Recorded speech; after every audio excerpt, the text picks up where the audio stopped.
The party was loud. Laughter, clinking glasses, the low hum of music blending with conversations.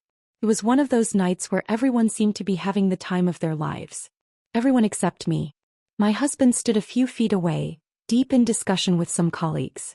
I watched him waiting, hoping he'd glance my way, acknowledge my presence. But he was lost in another world, the world of business, stocks, and investments, things I had long given up trying to compete with. I sighed, setting my empty glass down on the counter, signaling the bartender for another. That's when I heard it. "He forgot he came here with you again, didn't he?" I turned, startled. It was a familiar voice, smooth and amused, just loud enough to be heard over the music. A friend of my husband's, one of the many who had been around for years but never really stood out before. He'll know. I opened my mouth to defend my husband, to brush off the comment with a forced laugh, but the words caught in my throat. Guess it was true. He had forgotten. I forced a smile, rolling my eyes as if to say, "What can you do?" But the seed had already been planted. The question lingered in my mind, refusing to be ignored. Was I still important to him? Did he even notice when I was next to him? As the night wore on, I found myself drifting, standing alone with my drink while the party buzzed around me. And then just before I left, I felt it, eyes on me. I turned my head slightly, catching his gaze. He didn't look away. And for the first time in a long time, I didn't want to either. Lately I see him everywhere. At dinners, at gatherings, even at the coffee shop near my office.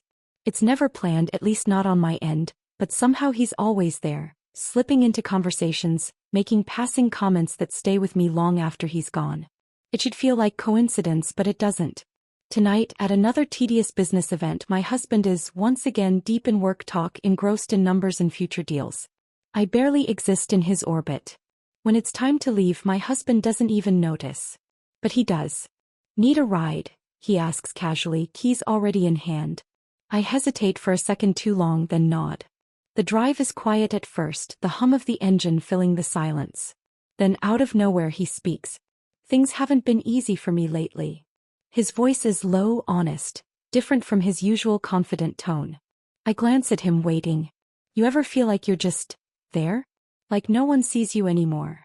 The words hit too close. I swallow hard. Yeah. I know exactly what that feels like. And just like that, the distance between us disappears. Supposed to be just a coffee. I'm running errands, thinking about 100 different things when I see him. He's already looking at me like he knew I'd be here. "Small world," he says with a smirk. I should keep moving, make an excuse, but I don't. We sit, we talk, and suddenly minutes stretch into an hour. He tells me he's always admired me, not just in passing but in a way that makes my stomach tighten. Then he shakes his head like he said too much. "Forget it," he mutters, forcing a laugh. But I don't forget. The words linger, wrapping around me in a way I can't shake. When we step outside, I should say goodbye and leave, but neither of us moves. The air between us is thick, charged with something unsaid. His gaze locks onto mine, hesitating, waiting. My pulse races. I should turn away. I don't. The kiss is brief, almost accidental, but it shatters everything. My heart pounds as I step back, breathless. He watches me, eyes dark, unreadable. I don't say a word. I just walk away because if I don't, I won't stop. That night, I move through the house like everything is normal. I cook dinner, laugh at the right moments, ask about my husband's day. But I feel it, his eyes on me, studying me, sensing something is off. "You okay?" he asks, casual but observant. "Just tired," I say too quickly, forcing a smile. He nods, distracted by his phone, but my heart is still racing. I replay the kiss in my mind, telling myself it was nothing, a mistake, a moment of weakness.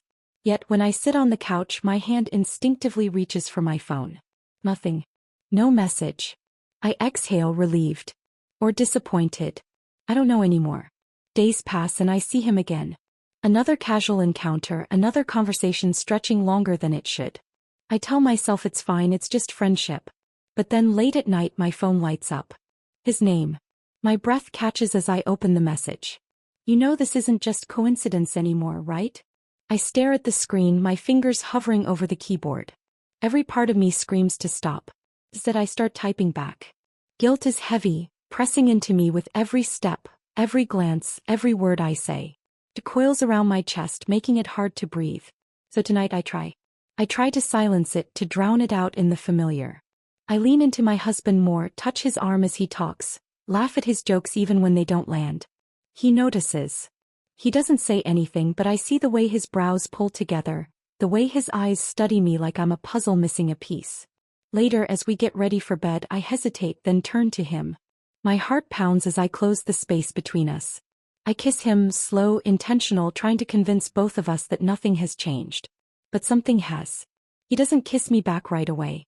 When he finally does, it's brief, hesitant. Then suddenly he pulls away, his gaze sharp, searching. "What's wrong?" I whisper, but I already know the answer. He tilts his head, watching me like seeing me for the first time. "I don't know," he says. "Something's different." I swallow hard, forcing a smile. Nothing's different. But we both know I'm lying. Something has shifted. He watches me closer now, notices things he never used to. "Where were you after work?" he asks one night, casual but pointed. "Just errands," I reply too quickly, avoiding his gaze. He doesn't press, but I see it in his eyes, doubt creeping in. He starts asking about my plans, checking his phone more often, subtly tracking my time.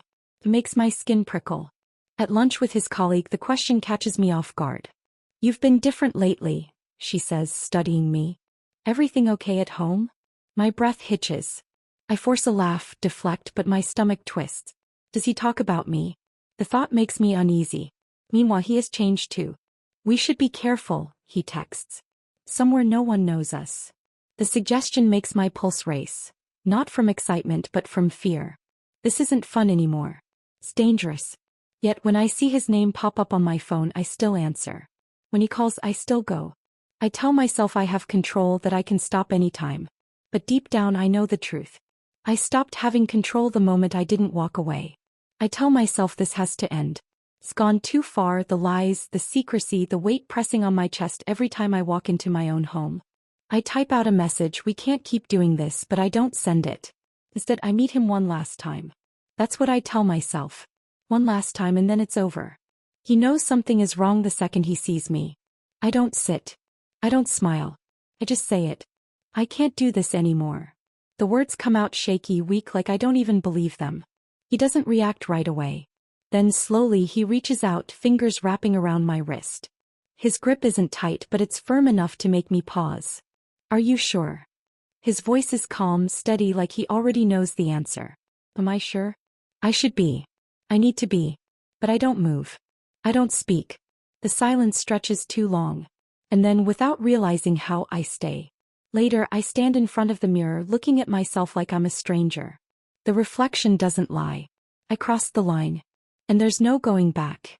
The house is dark when I step inside, but I can feel it, the weight of something waiting for me. My phone is dead, my heartbeat is too fast, and I know I stayed out too long. I try to move casually, setting my bag down in the kitchen, but my hands shake. Earlier that day, I spent hours preparing a fruit salad, slicing fresh melons, arranging them perfectly on a platter. The scent filled the air, sweet, indulgent, impossible to resist. Now that same kitchen feels cold, unfamiliar. I step into the living room and stop. He's there. Sitting on the couch, elbows on his knees, watching me with an expression I can't read. "Where were you?" His voice is calm, too calm. My pulse hammers. Before I can answer, my phone vibrates in my hand. One message. That was incredible. I can't stop thinking about it. My stomach drops. His eyes flicker to the screen. He doesn't yell. Doesn't ask again. Just reaches for my phone, reading in silence. Then, without a word, he stands, walks toward me, and presses his lips against mine. It's not love. It's a test. And I already know I've failed. The door slams so hard the walls tremble. He's gone. I stand frozen, phone in hand, staring at the empty space where he was just moments ago. I try calling, once, twice, 3 times. Straight to voicemail. I send a message. No response. The silence is unbearable, pressing down on my chest, making it hard to breathe. I tell myself he'll come back, that we'll talk, that I can fix this.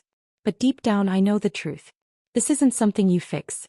This is something you destroy. I drive without thinking, ending up exactly where I shouldn't be. When he opens the door, his expression is unreadable, distant, nothing like before. I step inside, seeking comfort, reassurance, something to hold on to. Instead, his words slice through me.